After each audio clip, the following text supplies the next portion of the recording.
Now, one of the biggest problems with being a web designer is the process of signing up a client every single month, servicing them, getting paid, and having to go through that entire process again. When I got started, I really struggled because I had no predictable income in my business until I started offering SEO as a service. Okay, so in this video, I'm going to be giving you some real in-depth, long, step-by-step training as to how you can start your own SEO business yourself. Like, this doesn't matter whether you're a web designer or whether you're just exploring the digital marketing space and thinking about offering SEO and want to know how to start your own SEO business. You're going to find this super valuable. So this is going to be some really in-depth training. So what I recommend you do is remove all distractions, make sure that you can dedicate enough time to this, come back, re-watch any parts that you need to, and grab a pen and paper and make some notes. Now, before we jump into it, I just want to let you know, for the first time ever, I am running a competition. Okay, what I want you to do is let me know down in the comments what your goal is for 2023. And 1 in every 50 people that leave a comment are going to get the opportunity to get complimentary entry into the Agency Alchemist. Now, the Agency Alchemist is a comprehensive online training program for web designers that are looking to better their business, get off the ground, start signing up clients much more easier, create stability in their business, and ultimately aim to build a 6-figure business, which I know a lot of people try to do. I've done this myself and I've laid out everything within this training program so you can do the same. So if you do want complimentary entry into the Agency Alchemist, all you need to do, guys, is just let me know down in the comments what your goals are for 2023. Now, without further ado, let's crack on with the training. Remember to remove distractions and grab that pen and paper so you can make some notes. Let's go. Now, we're going to be covering a lot in this training. This training is going to give you everything that you need pretty much from start to finish, what you need to understand in order to be able to start your own SEO agency. So we're going to be learning about what SEO is, why you should choose SEO for digital marketing, SEO agency FAQs, how to go about finding SEO clients, how to sign up those SEO clients, how to get SEO results for all the clients that you sign up, and how you actually go about understanding those results that you're getting for your clients. And then finally, we're just going to run through what tools that you're going to need when running any SEO campaign. Cool, so what is SEO? Well, search engine optimization is the process of optimizing a website to increase the visibility when searching for products or services on a search engine. Essentially, what Google tries to do is 3 main things. It tries to determine whether your website is high quality, it answers the searcher's query, and is also trustworthy. Okay, so what does that mean? Well, let's have a look at whether the website is of high quality. So to determine whether a website is of high quality, you need to make sure that your website is up to date and contains relevant content. It also needs to be mobile friendly. You need to make sure that your website is responsive and will work nicely on a phone. Google will look at that before they even look at a desktop site these days. You need to make sure that your security is on point, so using things like an SSL certificate. Make sure that the page load speed is as minimal as it can possibly be. You need to consider all of the on-page optimizations, which we will go through a little bit more in this training. And also it looks at the domain age. So how long has your website or your domain name been online? The longer that it's been online, Google considers that higher quality than a domain name that has been online for a few days or even just a few weeks. Okay, so next we need to look at whether the website answers the searcher's query. Okay, and we achieve this through keywords. So the string of words that people are potentially searching and how that relates to the page and our content. It then does that through page content, and it also does it through page structure. Websites need to have a clear structure, whether it's the way that your content's laid out, and it also has to have a clear navigational structure too. So making sure that you're linking to pages up in your header and up down in your footer. Okay, and finally, it's trying to consider whether your website is trustworthy. Okay, and the way that it does that is through achieving high quality backlinks. So links that are coming from another website and being linked back to yours. The more of those that exist, Google then considers your website trustworthy, and you're going to get more kudos, and it bumps you up the rankings. You can also do this through local citations and also through domain authority. So the domain authority is, again, the trustworthiness of your website. The more links that you get back to your website, the higher that your domain authority is going to be ranked. The higher that domain authority, the higher chance you've got of ranking higher on Google. Now, I need to stress that your backlinks that you achieve do need to be of high quality. The goal here is to appear as credible as you possibly can. And the way that you can do that is by being linked to other websites that Google deems credible. Okay, so if you're linking from websites that have a high domain authority score, that's then going to do a much better job of bumping yours up. Okay, you need to be careful. I've seen a lot of businesses be penalized and punished for backlinks that are considered spammy or completely irrelevant to their industry. Which is why when building backlinks, you shouldn't go down the route of just purchasing a lump sum of links back to your website because you have no control over what those links would look like. Okay, but we are going to cover backlinks in more detail further on in this training, so make sure you stick around. Okay, why do we choose SEO over other digital marketing methods? Okay, now honestly, SEO is, in my opinion, the most stable and most beneficial digital marketing option that there is. Okay, now organic search traffic is by far the cheapest form of traffic that you can generate on the internet. You know, if we look at Facebook ads, on average, a cost per click is $1.86. Okay, Google ads, the average cost per click is anywhere from $2 to $4. Okay, whereas with SEO, we've seen campaigns have an average cost per click of 46 cents. Okay, so putting that into comparison, it's by far the cheapest method that's available. But on top of that, you get a constant stream of high quality organic traffic coming to your site. Okay, the problem with relying on paid advertisement is that not only is it costing you money and you're paying for clicks, as soon as that ad is turned off, or maybe your Facebook account gets disabled, which I know is very common, then you lose your traffic source. It's like turning off the tap. Okay, you'll no longer have leads coming through to your business. But with SEO, once you've done the work and you are ranking high and you're generating organic traffic, you're generating organic leads, sales, inquiries, whatever it might be, that stays there. Okay, even if you stop doing SEO for a few months, you're still going to rank really high. Okay, and let's not forget, when someone is searching for a service or a product that a business offers and they land upon their website, their intention to buy is going to be a lot higher than if you were to swoop in and chuck an advert in front of them, which means their intent to buy is a lot higher. They are, in marketing terms, if you have a funnel, they would be at the bottom of the funnel, okay, because they are more than likely to convert over someone that was coming in top of the funnel. Okay, that's why SEO is really beneficial to a business and how it trumps other digital marketing methods. All right, so let's have a look at some common questions and misconceptions. So what do you need to get started? Well, to be honest, you don't need an awful lot. You need your laptop, you need an internet connection, you need a business name. Okay, and start learning SEO. You can scrub up on SEO in a matter of weeks. Okay, once you understand it, you can either start implementing SEO into your own website, and once that starts becoming successful, you can very easily start selling SEO as a service to your potential customers. Now, next is, I've tried SEO and it doesn't work. Now, this really frustrates me, and there is kind of a bad name for SEO going around in the industry, and ultimately this is just from people that either don't understand SEO or have not been able to achieve it for themselves. Okay, it very much does work because people are always going to Google to search for something. It's the most popular search engine in the world. Utilizing correct practices with SEO is ultimately going to land you on a higher spot of Google. And if you can compete and rank high, why would you not get those sales, those inquiries, those leads? Okay, so SEO does work. Now, SEO is too hard. Now, I can understand why people think that SEO is hard, but if you have a proven process and take the time to learn how SEO works, once you've managed to rank one or two sites, it really is not that difficult. There is a set of rules and guidelines that we have to follow. There are ranking factors that we need to consider when trying to get a website to rank. And we're going to cover most of these in this lesson today, but SEO is really not that difficult once you understand the principles behind it. Now, next, can I start an SEO company in my own country?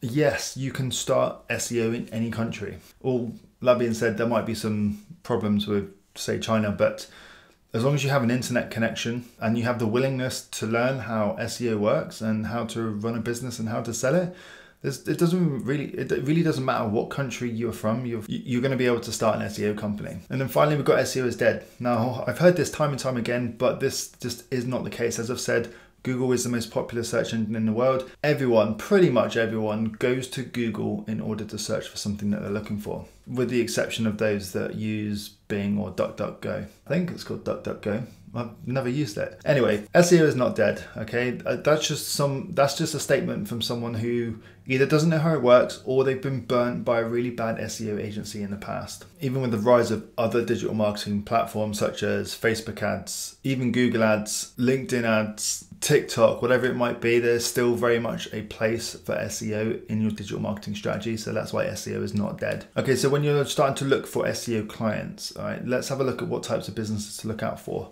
First of all, you need to make sure that that business has a product that is in demand or a service that's in demand. It's no good having a business or working with a business where nobody wants what they're selling. Next, you need to make sure that that business has good reviews and a reputation. Okay, there's no point putting all of your time effort, energy, and even perhaps your money in a business that has a really, really bad reputation. Because, I mean, why would you want to send traffic to a business that delivers a poor service? Okay. Next, you want to look at local businesses. Local businesses is a lot easier to rank for, especially when getting started within SEO. E-commerce businesses can also utilize SEO.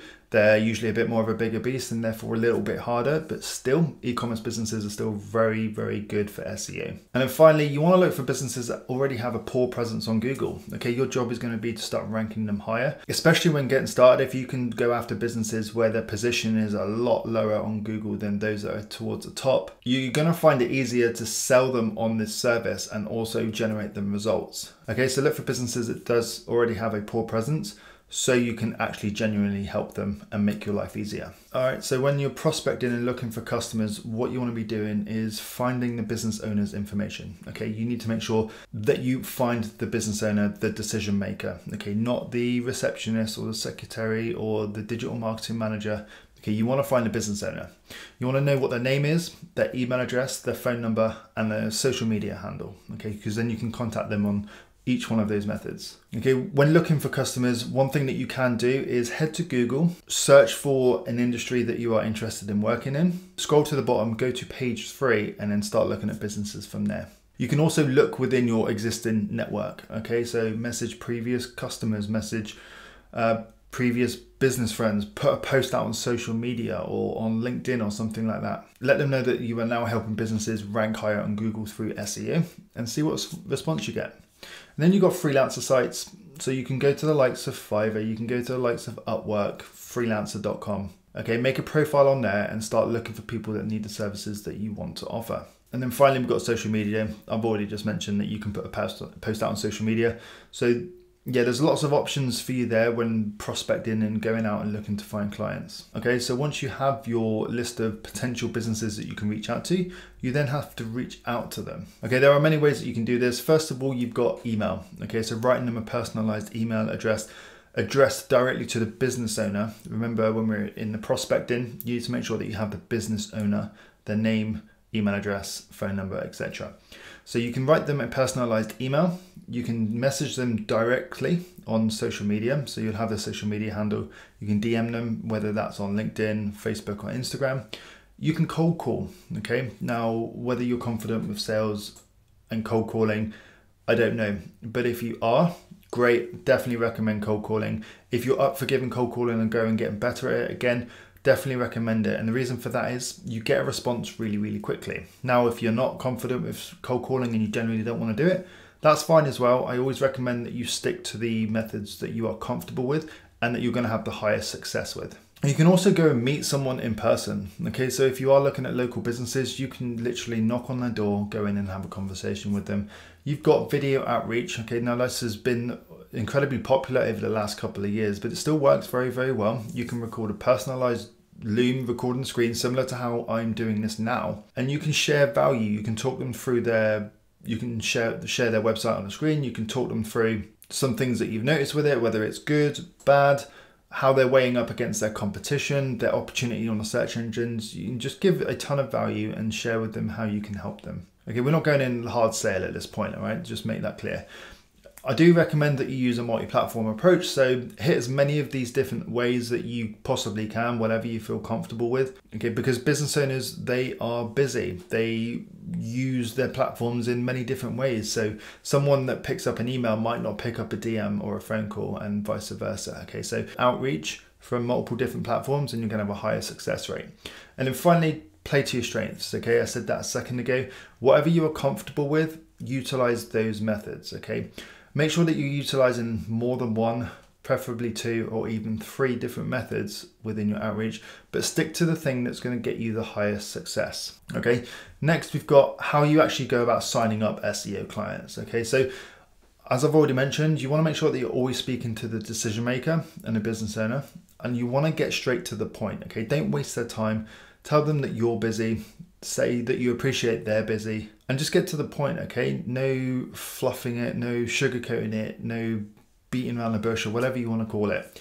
Okay, now when you are talking to them, whether you are sending them an email, whether you've initially sent them a DM or phone them up, Okay, make sure that you are not selling anything. Okay, now this is a key point here. You want to make sure that you're not selling your service or product on the phone at this point. Okay, what you want to be selling is the meeting. Okay, you want to invite them to a longer conversation so you can share more information with them. Okay, and that then moves us on to a two-call close strategy. Okay, and we'll cover this in a second. Okay, our two-close call strategy is fantastic. This works really well because whether you're good at sales or not, it actually gives you a system and a process that makes talking to a customer feel really easy. You sharing with them the solution to their problems and sharing with them how you can help and what you can do for them, and then giving them the opportunity to have that done by you in a non-pushy, non-salesy way. Okay, so let's have a look at what that looks like. So in the two-step call process, we've got step one, which is what I call the discovery phase. Okay, and the purpose of this part of the call, your initial conversation with them, is to just learn, like learn. You want to be gathering as much information from them as you possibly can. You want to understand what their challenges are, what their goals are, what their ambitions are, where are they looking to go.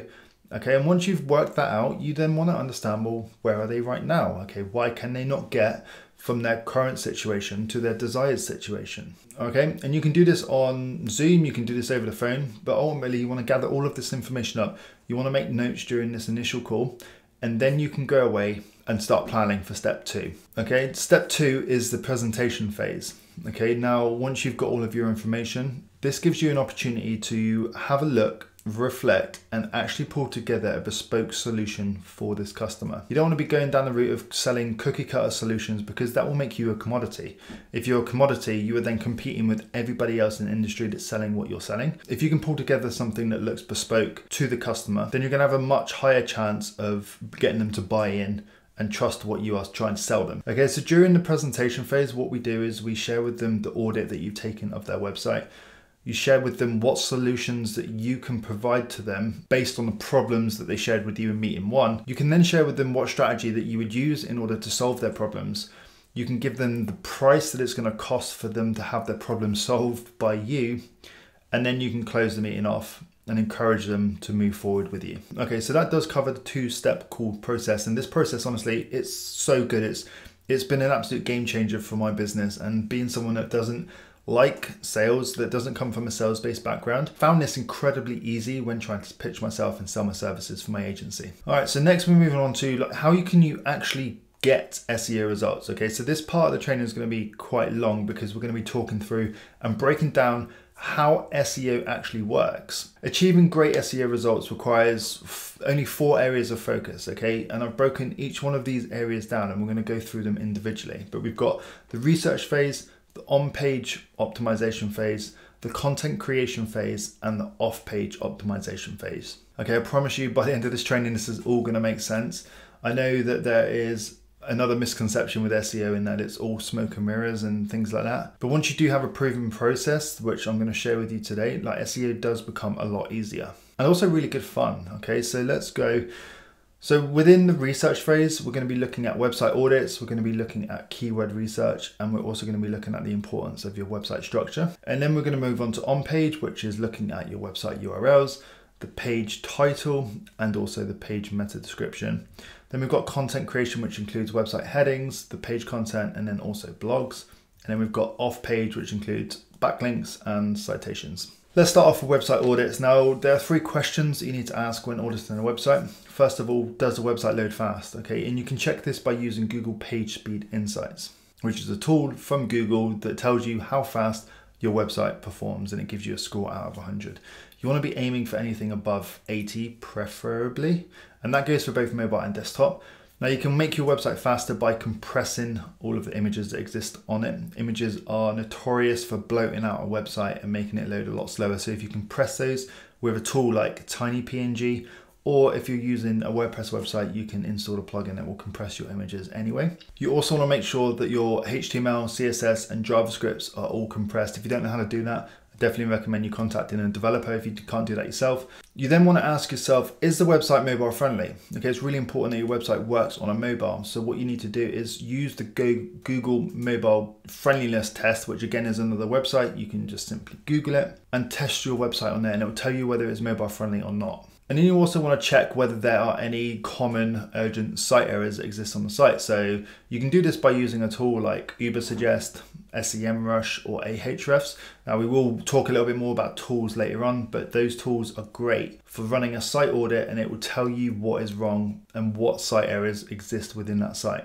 So that includes, common site errors include duplicate titles, duplicate metas, not having a H1 heading, not having enough words on the page, images with missing alt tags, broken links, things like that. Okay, that's the first part of the research stage. Okay, now we're looking at keyword research. Okay, now this is a huge part of your SEO campaign.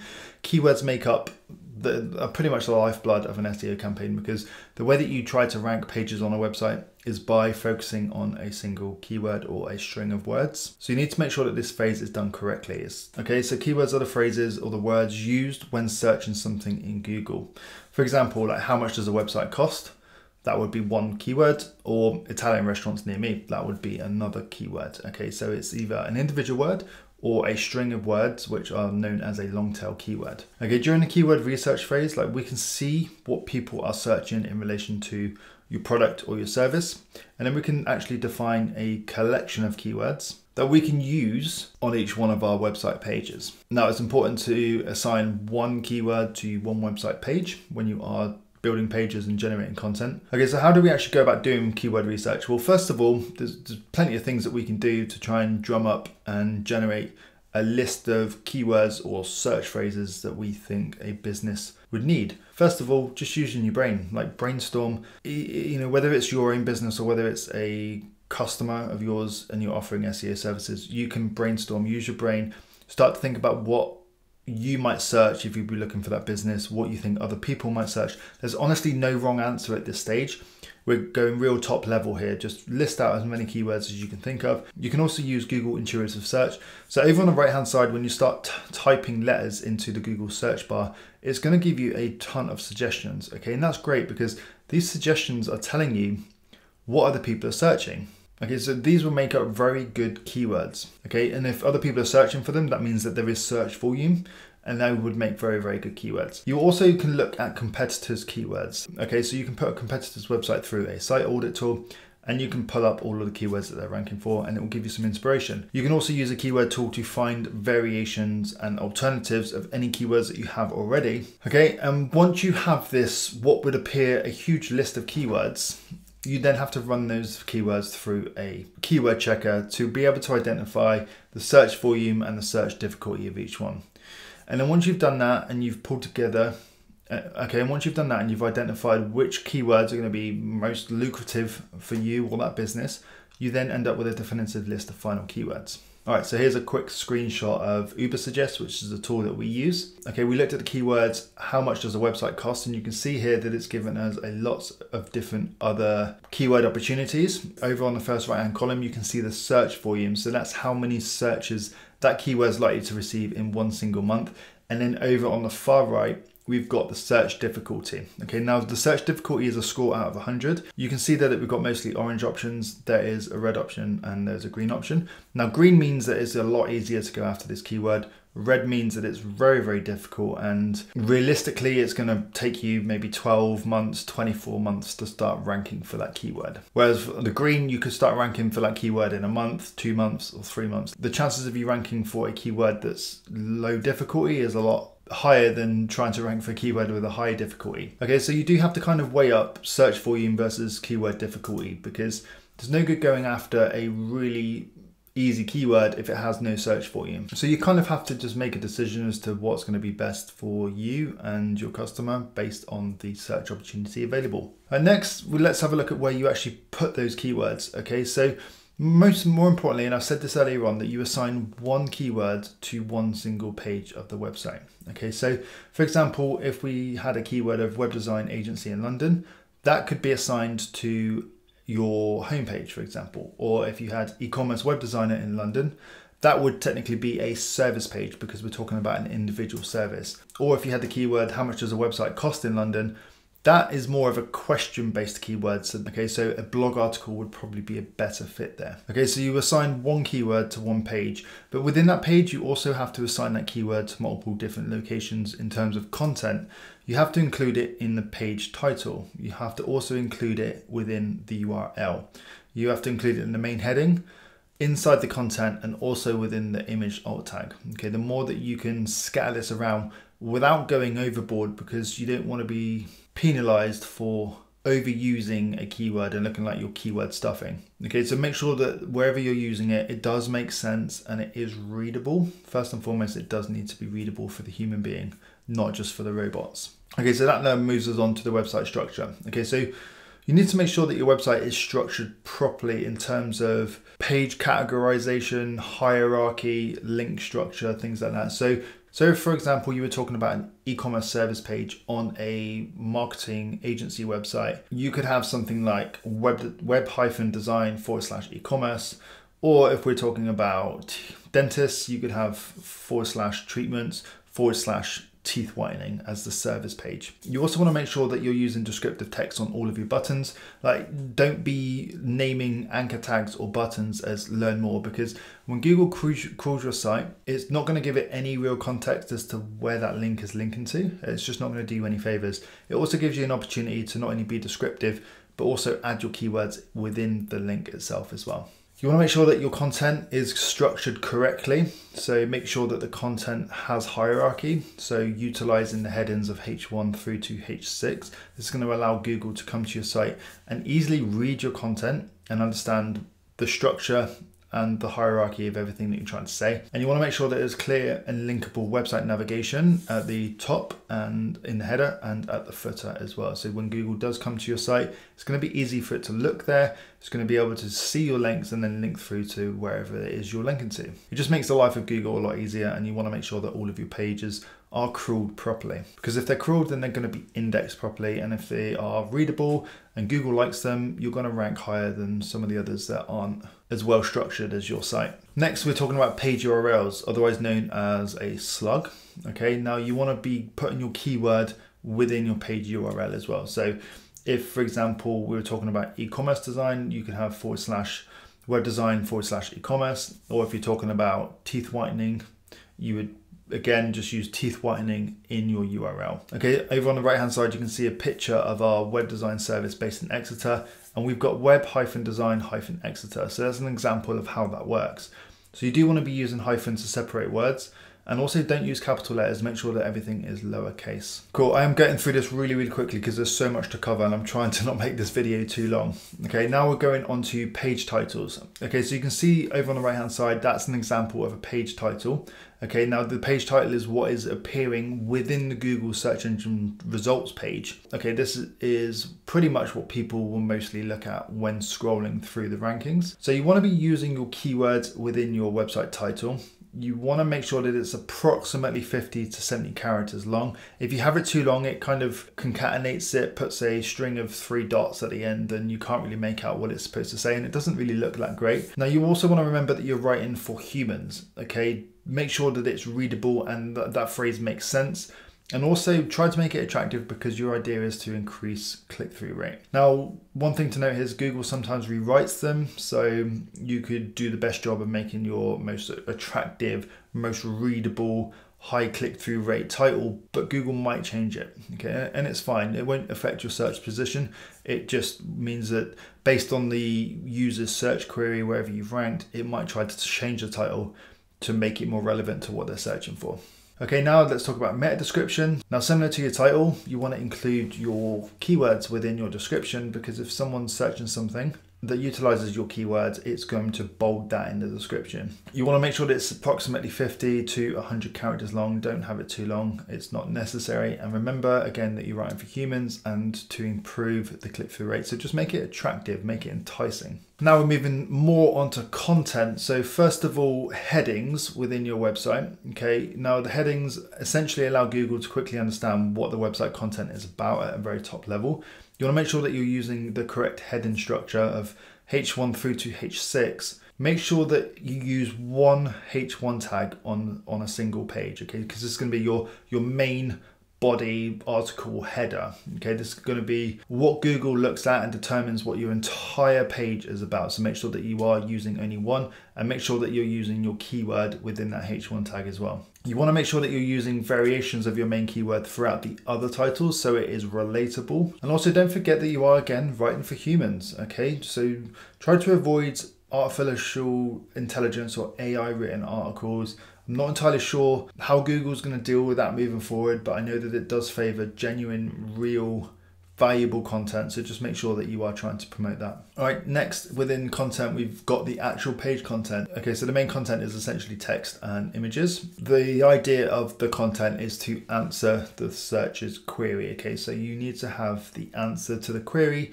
within your main content, and the better that you can do that, the more that your content relates to your page title, your main focus keyword, you're going to do a good job of that anyway, so you'll be absolutely fine. So yeah, make sure that the page content as a whole relates to the H1 and the focus keyword.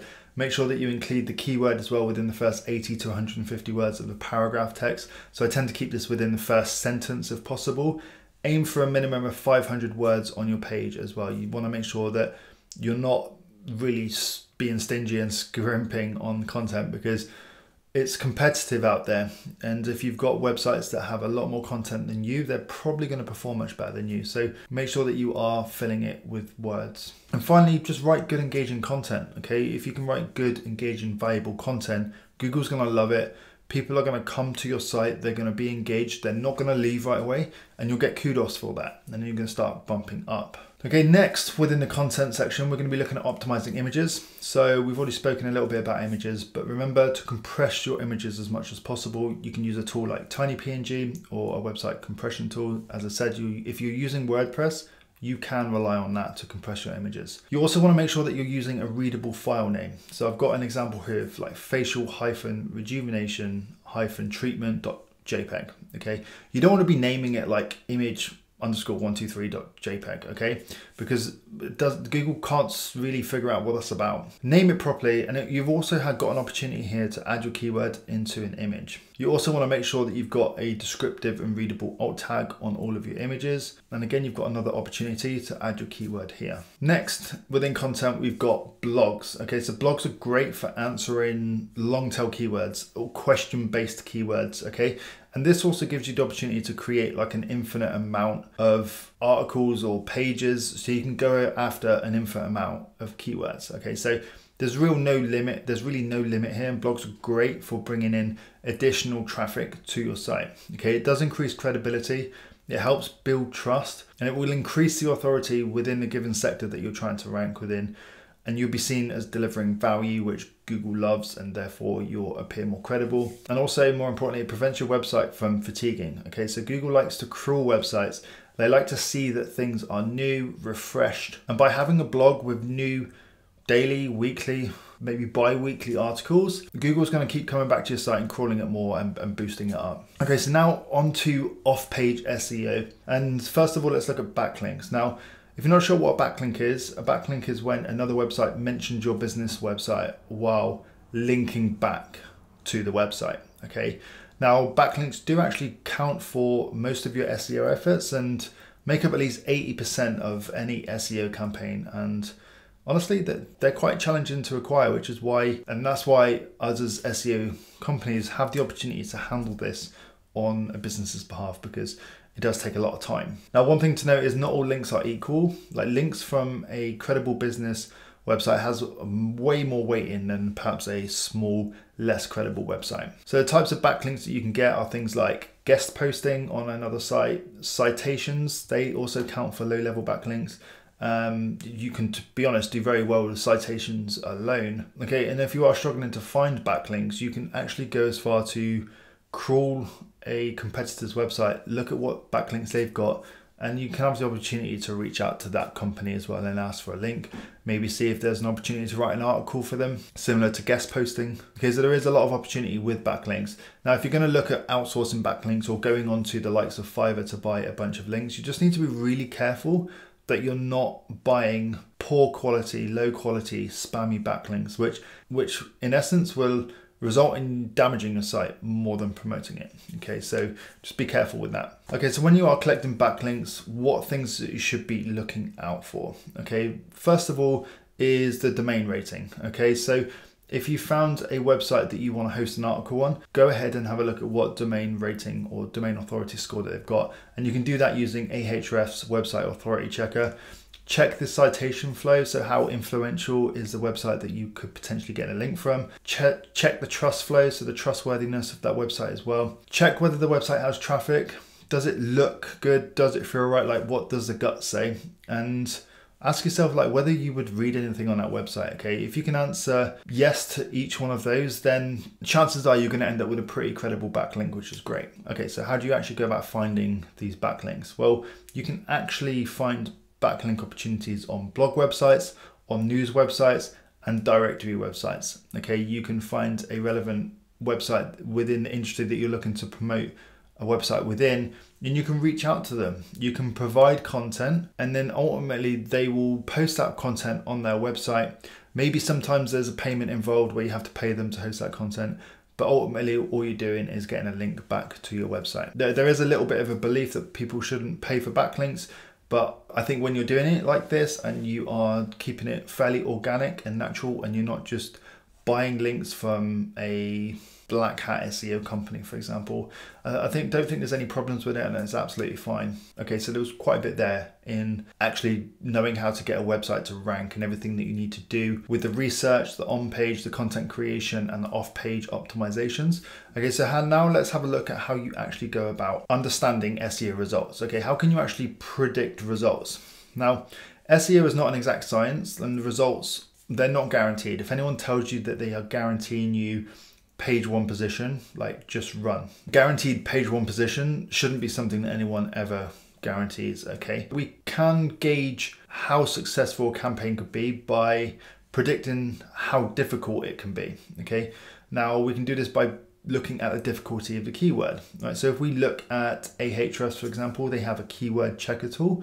We can go and put our keyword in there, and it's going to tell us how difficult that keyword is going to be. So if you look at the 2 images on the right hand side, we've got the SEO keyword difficulty from our SEO tool, and that gives us an idea of how difficult that keyword is going to be. Okay, but we've also got the opportunity to use Ahrefs, where it's going to tell us how difficult that keyword is, and more importantly, it's going to look at how many backlinks that you're likely going to need to acquire in order to start seeing any success with that keyword. So from that image, you can see that the web design Exeter keyword has a score of 25, and it estimates that you just need backlinks from 29 websites. Okay, so let's assume that you get around 4 half decent backlinks a month for the keyword web design Exeter. Then it's going to take you around 7 to 8 months to start ranking well for that keyword. Okay, so you can start predicting results using this method. Now, further in that, SEO requires you to manage a lot of expectations. Okay, SEO is not a quick fix, all right, and that's kind of the turnoff for a lot of businesses. But the great thing is,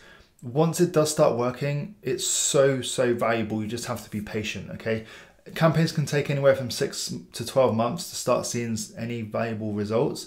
So you do have to set expectations correctly, and you can use predictions. And again, the more that you are able to do this, the more that you're going to be able to confidently predict how long something's going to take. There are so many variables as well that can change the speed of results, like things like the industry competitiveness, search volume opportunity, the age of the domain name. You know, once results are there, they'll often stay. Okay, and we've already said this, it's not like paid ads. When you turn the paid ads off, then your traffic source stops as well. Okay, as long as the customer is invested in 6 to 12 months in terms of a campaign length, this, as a web designer, gives you a real opportunity here to receive monthly revenue within your business over that period of time.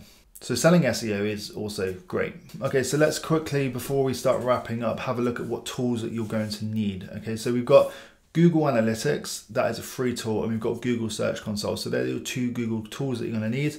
Now, essentially, you're going to need an SEO tool as well. We use Ubersuggest. I used it originally because it was cheap, and I've stuck with it, and it is pretty good, especially when you compare it to the price of SEMrush or Ahrefs. So SEMrush is $120 per month, and Ahrefs is $99 per month. Honestly, they're all great tools in my opinion, so feel free to choose the one that you like the look of and feel more confident using. And then finally, some free extras as well. We've got Keywords Everywhere, which is a Chrome extension. You've got Moz Local to allow you to see the local citations that you have for your business. And again, we've got Uber Suggest as well. That is also, you can also use a Chrome extension where it can give you some additional data on whatever it is that you're searching in Google. Okay, so we have covered a lot there, all right? And I also want to talk about some further learning for a second. Now, this isn't a hard sales pitch, but just an invitation for those who are looking to further their learning around having a successful web design business or SEO business, or if you're a web designer, understanding how you can start selling and offering SEO as a service to help boost your revenue. Now, the Agency Alchemist is my other business where we help designers find their feet, build skills that they need to reach 6 figures, and create a stable monthly income within their business. This program is great. It stays up to date with current trends and changes in the industry. I'm still in the trenches. I run my own agency as well. And I do believe that this is one of the most comprehensive programs for web designers who are struggling with their current business. So we have a brand new SEO course dropping in there very, very soon too. So depending on when you're watching this, it might already be there. Or if you have signed up early at the current price, then that brand new SEO course will be in there very, very soon. With everything that we went through today, you'll get all of that information, the step-by-step processes, all the scripts, all the messaging for outreach, sales calls, emails, direct messaging, everything. You basically get everything that you can plug and play into your business to start making sure that you are earning the money that you deserve to be earning and actually having the freedom that you want, and probably the reason why you went self-employed. So that's the purpose of this. Come and try it out. If you're not happy within the first 30 days, I'm happy to give you a refund. I'm that confident in the Agency Alchemist program.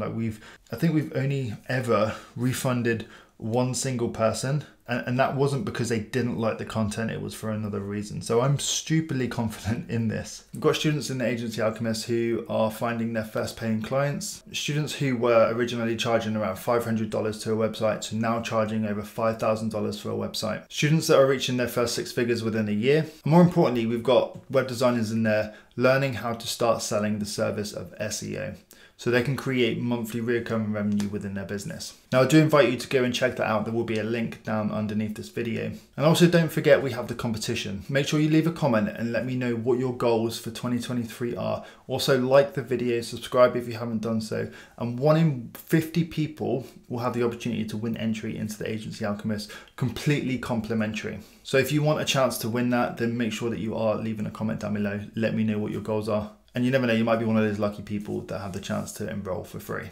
Now, I hope you found this video valuable. We've covered a lot here, and hopefully now you can see and start to appreciate not only how easy it is to start a business, but how you can start offering SEO within your business. Whether you're a web designer or not, or whether you're looking to start digital marketing and want to offer SEO, SEO is an incredible digital marketing service to offer. And it's really helped me and my business, going from a web designer who was struggling month to month to sign up web design clients to being able to generate monthly recurring revenue and stability within this business by way of selling SEO. So I really hope you found it valuable. If you did, please give it a thumbs up. I'd really appreciate it. There's also an end screen coming up with more valuable content from the channel, so make sure you go and check that out too, and I will see you in another video. Bye.